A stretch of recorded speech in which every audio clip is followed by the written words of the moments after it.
Okay, so I believe the recording has started and confirm you can see my screen.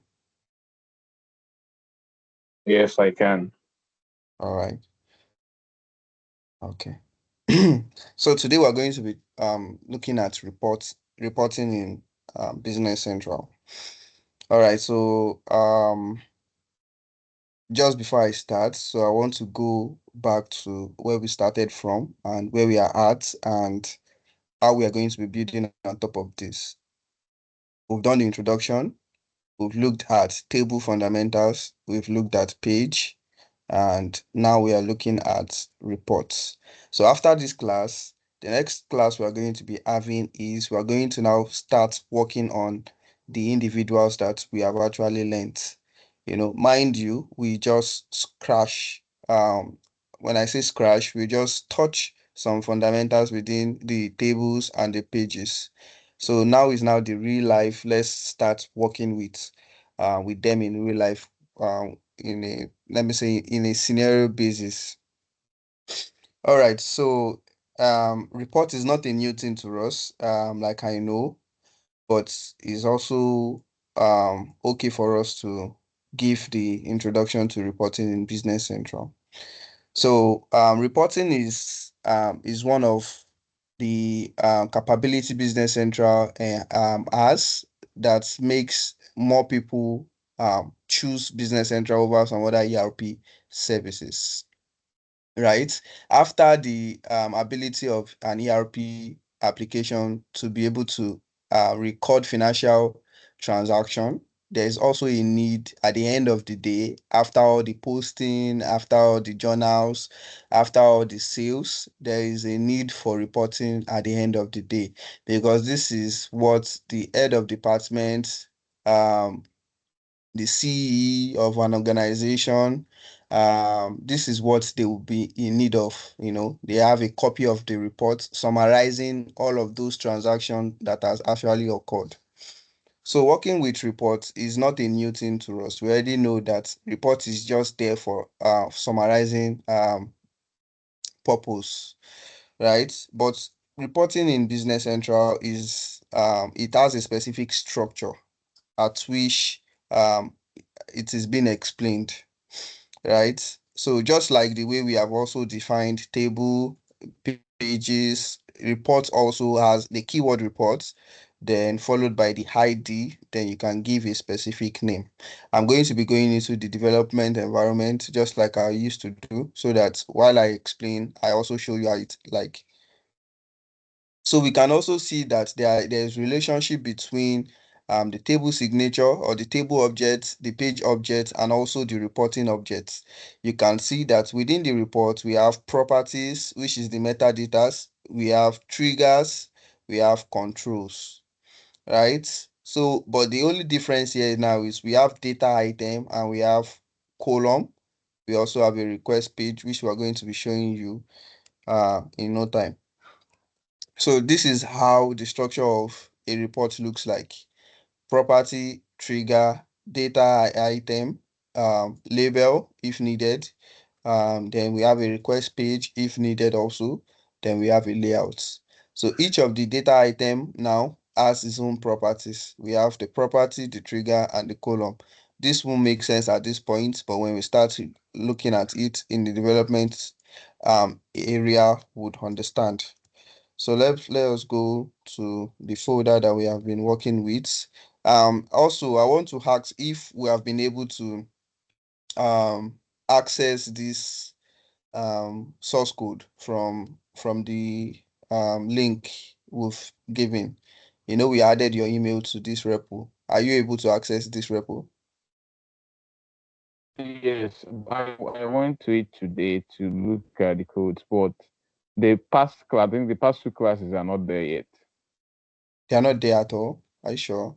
Yes, not there. Yeah, All right, just the so first one that was opened. okay, so I'll look into it and then I'll see what is wrong. All right. So just the way that I work, we have a folder for pages, extension, pages, table extension. I also like to folder my reports so I can know my custom reports I can also know the reports that I extend. So I do that by also doing this.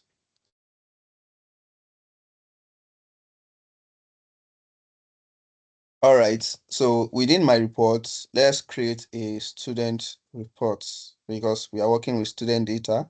Let's create a report called student. So the way I do is I give it the name. I start with the keyword reports underscore. Let's say this document, I want to give it 5100. Now, note that I have already used 5100 for a table.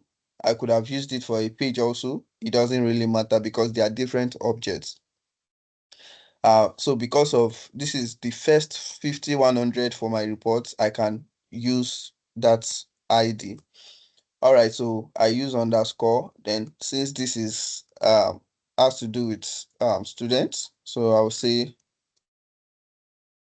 students, let's just say students profile, yeah.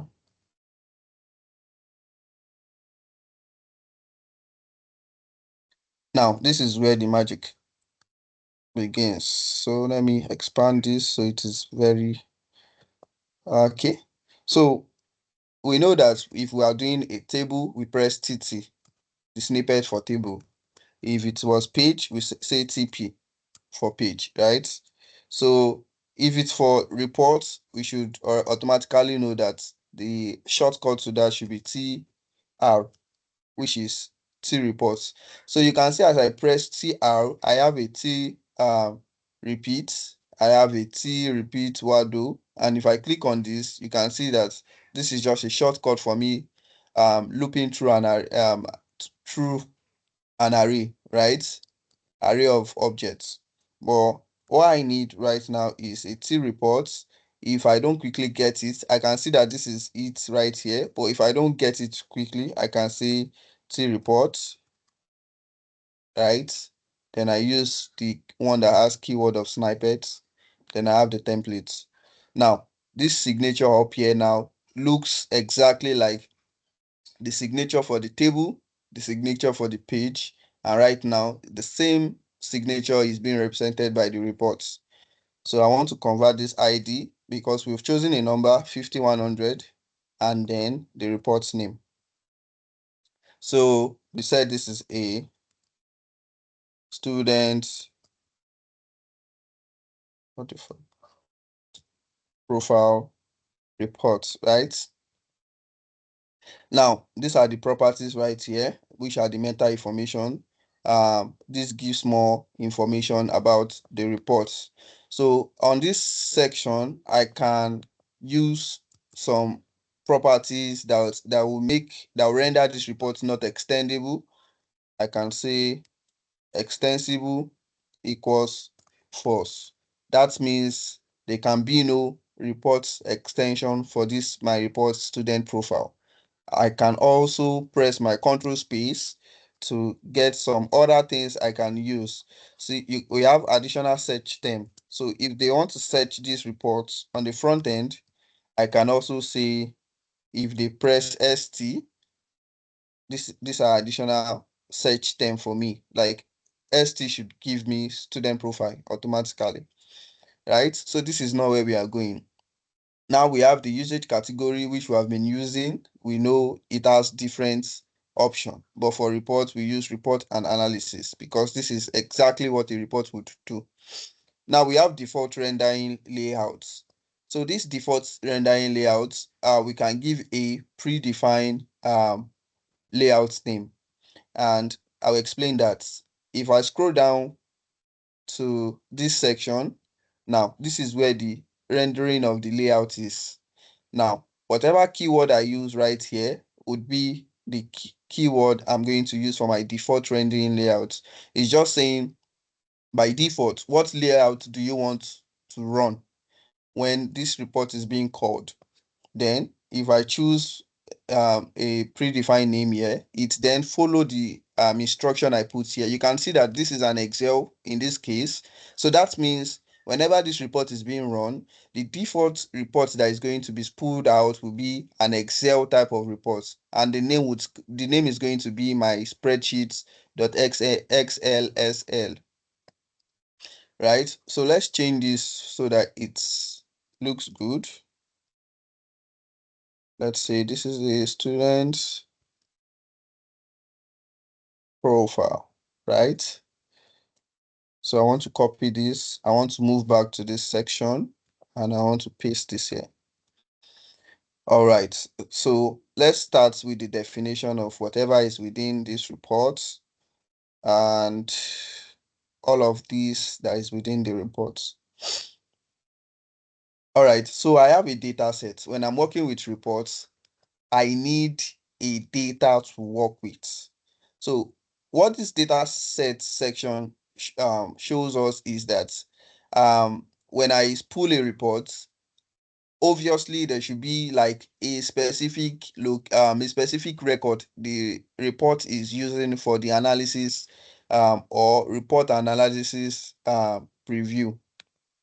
You see within my data set, I have what we call data item. Now, data item is now pointing to the specific record. Data item could be a customer record. Data item could be a vendor record. If I want to spool the list of vendors record, if I use a data item of vendor, that means with my report, I want to use this specific record. Is that clear? All right. So, but because of today, we want to use student profile. You can see when I use the keyword student profile, automatically my IntelliSense generated this for me. I can see that on the left-hand side, this is a variable that I can use to reference my student profile anytime. So I can erase this.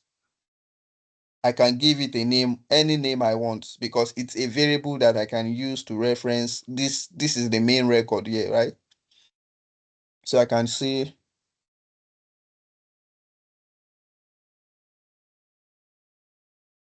right? So I save this.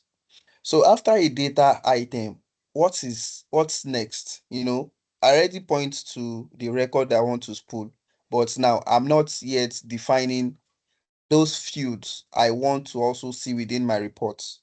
So where we have columns, you can see that normally when we're working with page and table, we defined rows and column. You already know that, okay, for each row, there is a column. So what are the columns I want to spool from my reports? What are those fields? I want to spool the first names.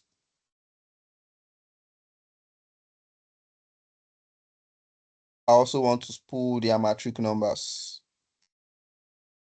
You see automatically as I press the first two letters, the IntelliSense is giving me a suggestion, right? For us to also confirm, if I go back to my table, I see my student profile. I have what we call matric number and also first name, right?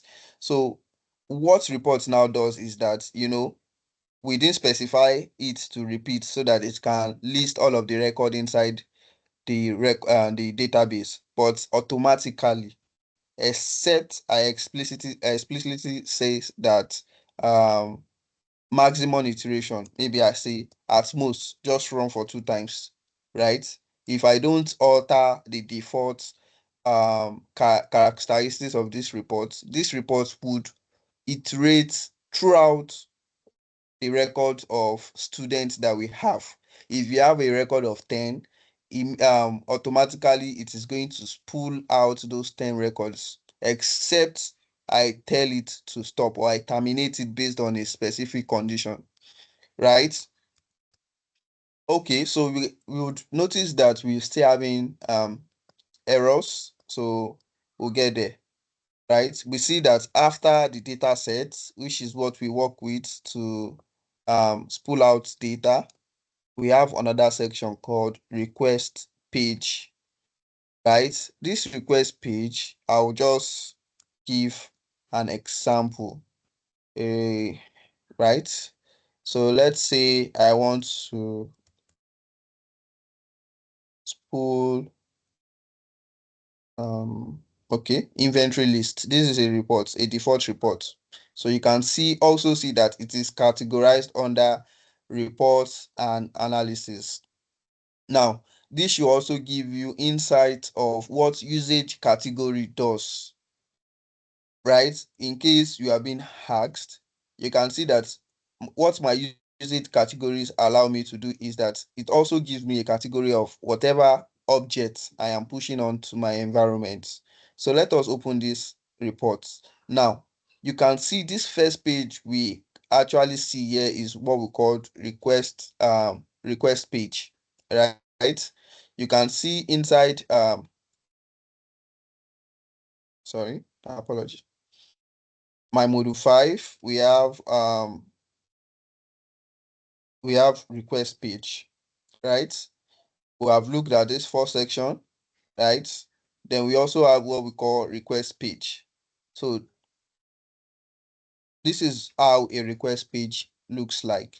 Now within the request page, we can now say we can now pass in one or two columns or a custom variable. We can now pass it as a request field. You can see this request page now as I can either pull out my record based on the number, or I can pull it out based on the search description. Maybe it is an assemble bomb. I have options here to filter in order to modify the output of my report.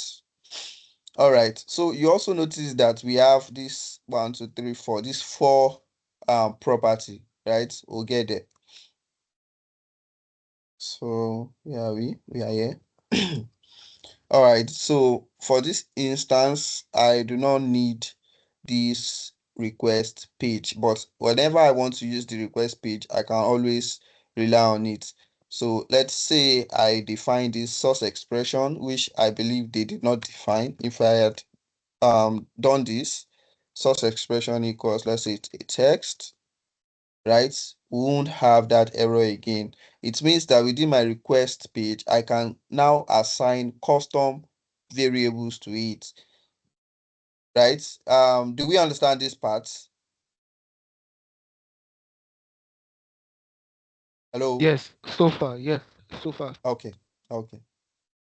All right, thanks. You guys are really doing well. All right. So for this sample, I do not really need this request page, but what I will do is I might just comment this while we move within the course. I would uncomment it and make use of it when necessary. All right, so yeah, having some error.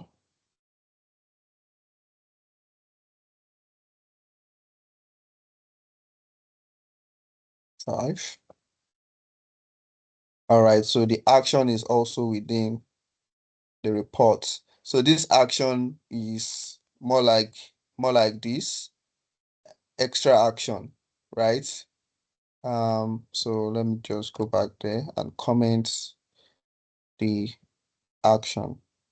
So we have this 1, 2, 3, 1, 2, 3. All right, so I'll comment all of this. All right, so the most important part for us at this moment is the rendering part. So I mostly use RDLC, and some people use Excel. I've truly not used Excel before, but I've used Word and RDLC, right? So what I'm going to be teaching you is what I use, which is RDLC. And yeah.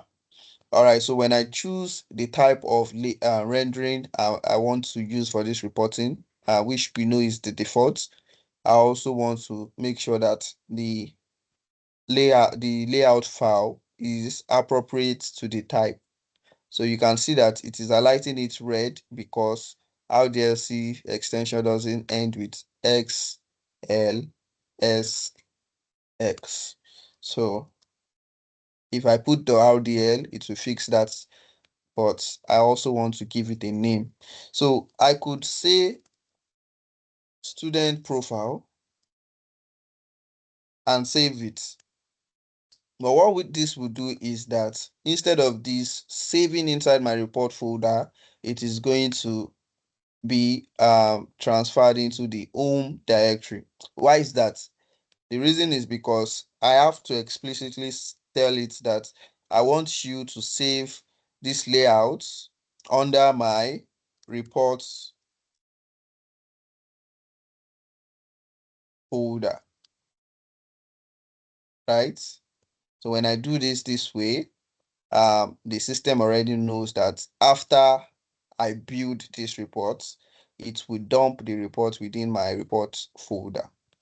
I can save this and also scroll down. You can also see that at this last section, we can now create some custom variable. Let's say we want to run some condition before this report is being spooled out.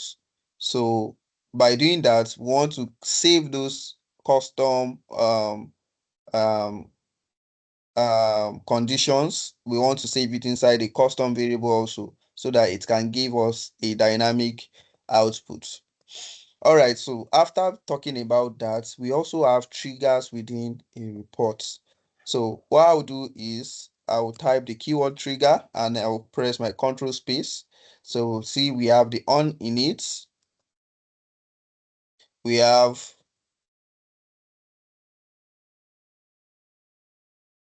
on post reports, then we have the last one on, God knows I can drop this guy. Stop disturbing. All right, on pre-reports.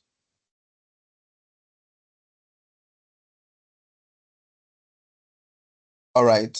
So what we are going to be doing is that after explaining, I'm also going to be putting an output so that we see when the report, all of these triggers are being triggered.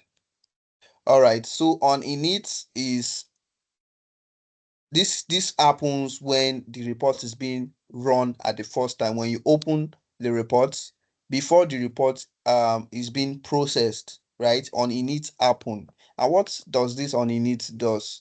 Even likewise, like the same action on init does on a page and a table.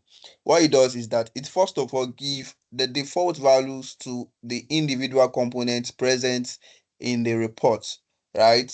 So it gives the default value first, 0, 1, string, stuff like that. It gives the default value, and as at when the report is now getting to a stage whereby it fetches data from the record, then it starts updating the default properties. On post report, also this one is after, on pre-report is before and this one is on after, right? So there's a technique I used to use to explain all of these properties. So what I do is I drop a message right here. So you see this happened before, this happened after post. We know what post is. We know what pre is. Pre before and post after.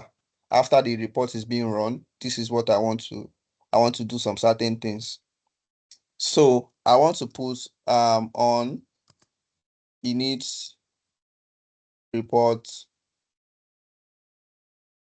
is run, right? So I'm going to do the same signature for 3 of them, and we're going to run this report and see how the output looks like. Please, if we have any question, please do well to stop me so that I am not just teaching myself. All right, we're going to run It's this. fine. It's fine. Thank you. Go on. Oh, yeah, I appreciate. All right, okay. Now we also have some properties within this data item, obviously. So we have property that can allow us to choose some special field to filter. We want to give the user some flexibility of spooling reports, right? But we also want them to be able to put a condition from the front end. I can say I want to pull items which the item category is under drinks, and the report automatically knows that when it is running, it will just pull out just drinks. All right. So the thing I usually use all the time, I don't have to know them off head. I can press my control space. So I can see I have data link item. We're going to look at it. Data item link reference, data item table view.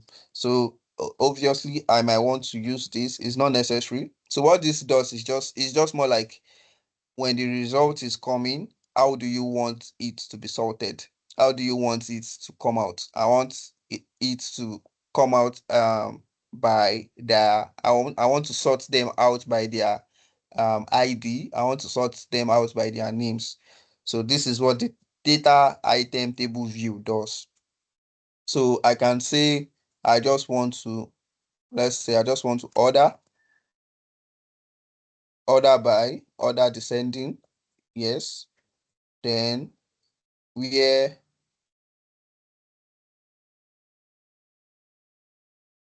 let's say,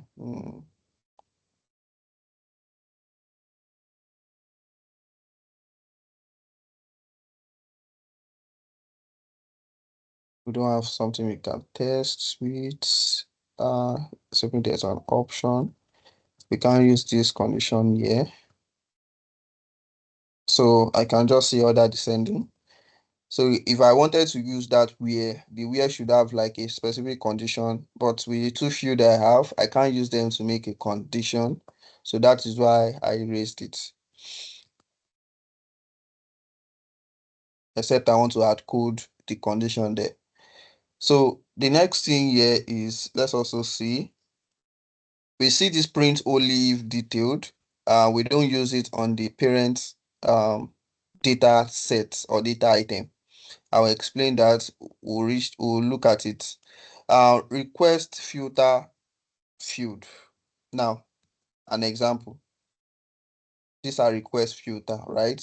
So I want to now identify the fields that I want to give the user to dynamically use to spool out record. So this is equals to obviously matric number. So since we didn't have much here, so let's also give the can you see the first name. All right, so now I've already defined filter fields.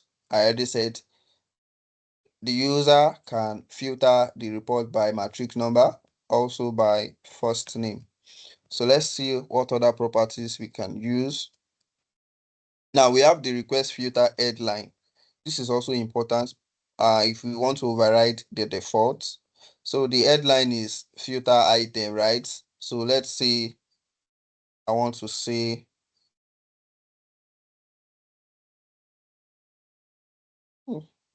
I might not have something interesting, but just to say,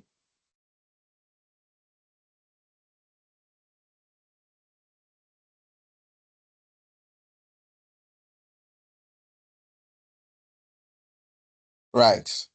So I want it to be detailed instead of just that filter click on. So I want it to say retrieve student profile record. All right, so what's next? What's next? So we can also play with all of these properties. And as we move um, forward in the course, we are also going to be looking at the rest of the properties if needed. I think we have looked at this maximum iteration. And so let's also put a description. All of this, like I said, it is not compulsory you use this, but most of the time you might want to put a filter field, and some of the time you might want to make this filter headline descriptive. So I can just copy this for the time being, paste it here. All right, so so far so good. When the report runs, we need to design the report itself. and I'm not sure this is something that you might want to grab now, but at this point, I want to press my Control Shift B to compile my reports. Then I want to see that my student profile RDL has been generated. So for you to work with reports, you need to download what's it called? Um,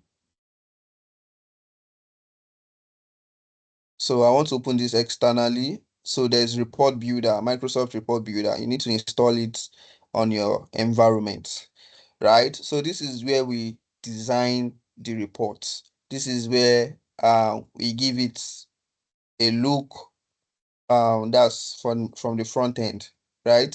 So within the report, we have so many properties, report data.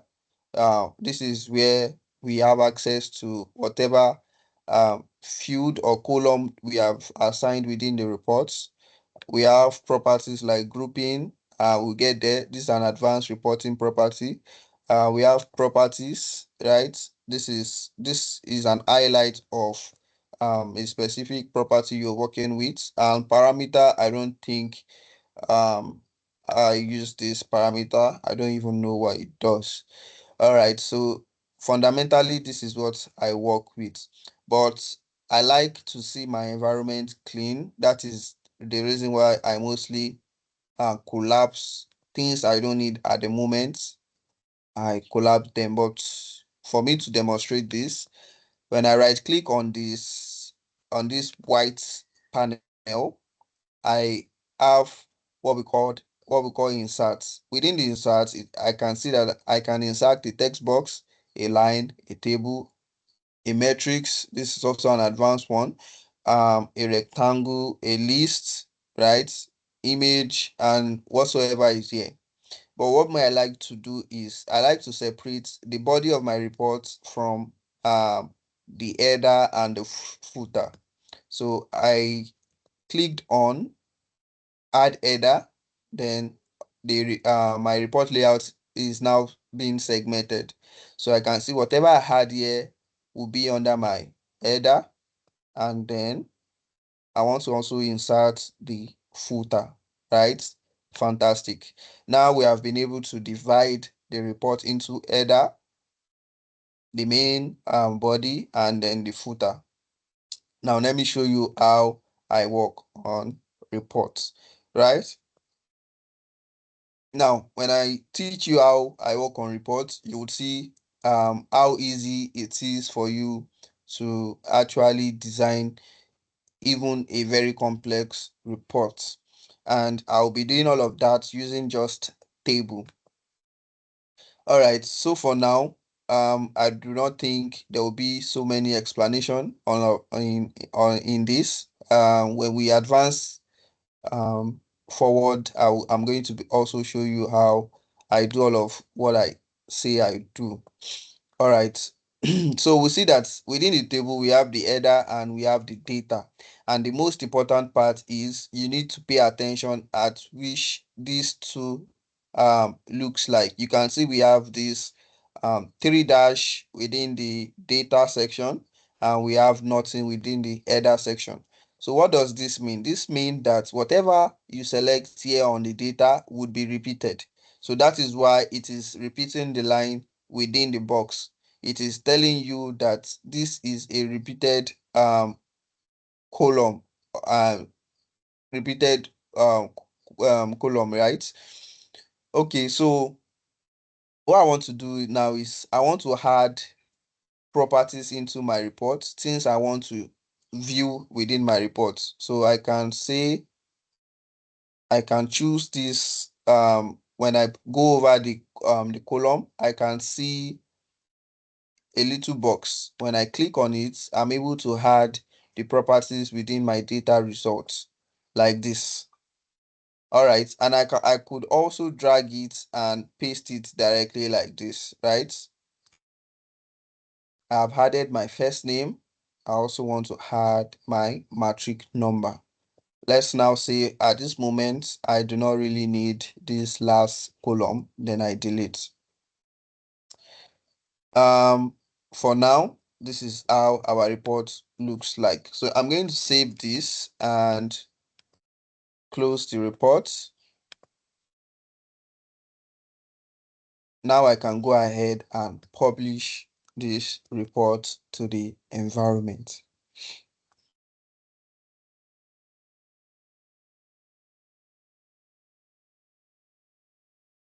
So while the system is publishing, let us see, we've been able to cover trigger.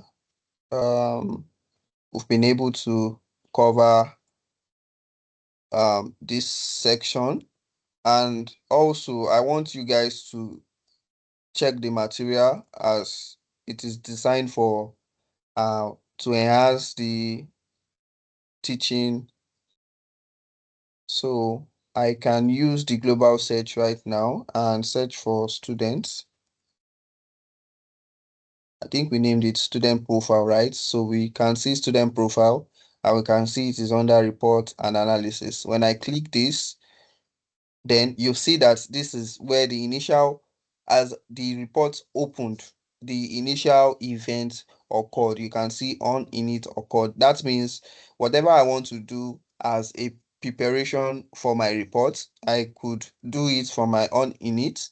When I click OK, right, I can now see that I have retrieved students profile record, which we have explicitly defined within our reports, right? And we can now see that the key values we use as the filters, which is the matric number and the first name, are now here within the report, right? So the next call of action is either I want to preview, I want to print, or I want to send the report. So let's try to run a report. It's going to be empty. You can see this is where the on pre-report event occurs when the report is being run, and this report could not generate because it was empty, which is obvious, right?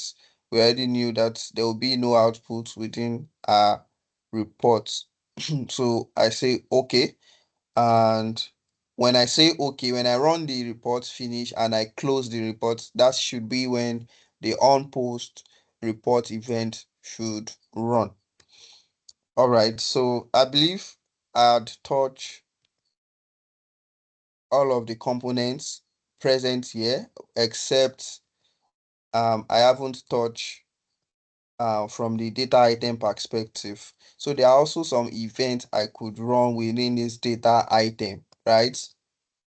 So how we do that is at the end of its column, where the column ends, I want to use the keyword trigger.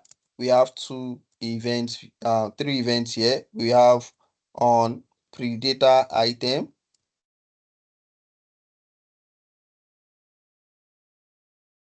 trigger, we have on post data item, then we have trigger on after get record, right? So most likely you're going to be using on after get record and on pre-data item. Rarely would you be using this specific event, but right, it's left for you. So just like we have defined below also, the definition still applies to this too. Only that on after get record is talking to the current record. Let's say we have two matric number. The first one is Bolawon, the second one is Aziz. Those are the matric number. When the data item is currently on Bolawon, right? So this is when on after get record occur, because it has already gotten a specific record from the database. Then on pre is okay, while still doing the preparation, the paparazzi of preparing the data to output, I want to also add some other conditions within it so that it can together give me the desired output I am in need. And post is after these two has run, after this is run, after this is run, then post wants to kick off after that. We can also message to show when these events occur.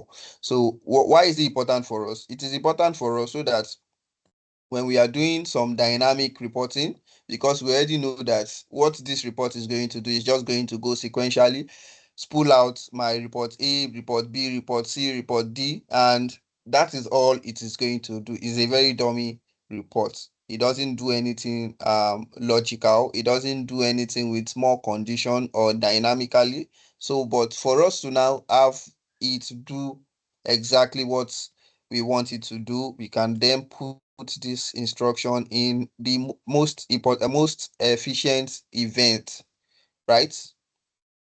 All right, so this is all we have for report module 5 today. So we'll be meeting you module 6, and I believe by then we should start working with live scenario.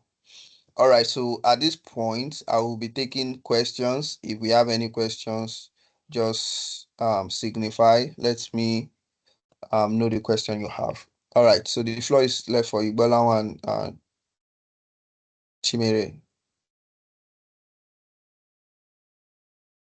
So far, personally, so far I think I've been good. You've been able to break it down, and I understand what you're saying. So I think for now, based on what you've explained so far, I don't have any questions. But I guess maybe when we start practicalizing it in real life, we may have some questions and all. But for now, I don't think I have questions based on all what you've said. Chimere, do you have any question?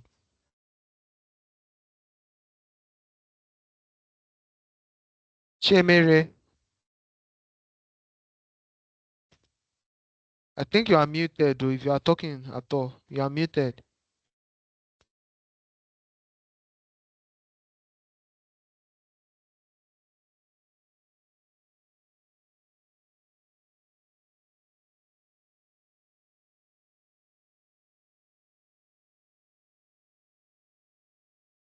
Um, could you do us the favor of saying one or two things?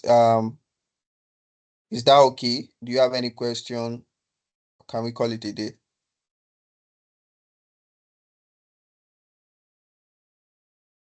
Like I said, I personally don't have any question. So I interesting perspective on how you viewed, how you showed us um how you went about this report building. So it's not something I would have seen, although